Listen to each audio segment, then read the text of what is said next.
এক বছর আগে বিপুল সংখ্যাগরিষ্ঠতা নিয়ে যুক্তরাজ্যের ক্ষমতায় আসে লেবার পার্টি। তাদের নির্বাচনী প্রচারণায় ভোটারদের বয়সসীমা কমানোর প্রতিশ্রুতি ছিল, যদিও সম্প্রতি দলটির জনপ্রিয়তা তলানিতে গিয়ে ঠেকেছে।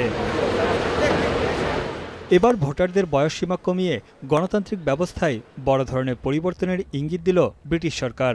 16 এবং 17 বছর বয়সীদের ভোটার তালিকায় যুক্ত করার পরিকল্পনা হাতে নেওয়া হয়েছে, যারা 2029 সালে অনুষ্ঠিত জাতীয় নির্বাচনে ভোট দিতে পারবেন। তবে স্কটল্যান্ড ও ওয়েলসের স্থানীয় নির্বাচনে এরই মধ্যে 16 বছর বয়সীরা ভোট দেন।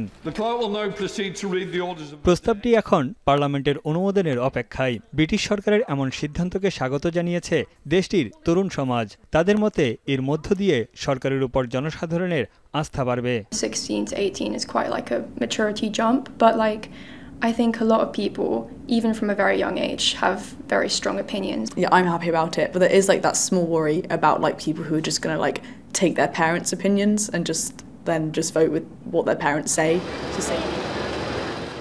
বিশ্লেষকরা বলছেন 16 ও 17 বছর বয়সীদের ভোটাধিকার নিশ্চিতে উদ্যোগ নেওয়া হলেও সামাজিক যোগাযোগ মাধ্যমে মিথ্যা অপপ্রচার ও ভুল তথ্য থেকে তাদেরকে দূরে রাখতে তরুণ ভোটারদের সঠিক নির্দেশনা দিতে হবে।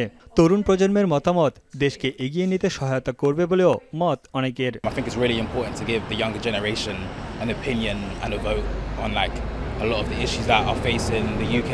I think it's a great opportunity for us to sort of have more of a say in our future.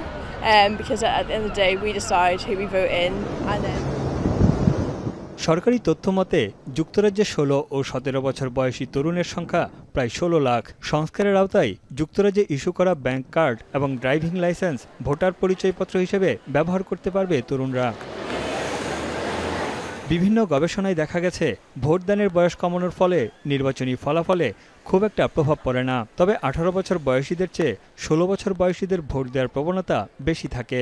2024 সালের সাধারণ নির্বাচনে যুক্তরাজ্যে ভোটার উপস্থিতি ছিল মাত্র 59.7%, যা 2001 সালের পর সর্বনিম্ন। তানভীর জনি, এখন বিশ্ব।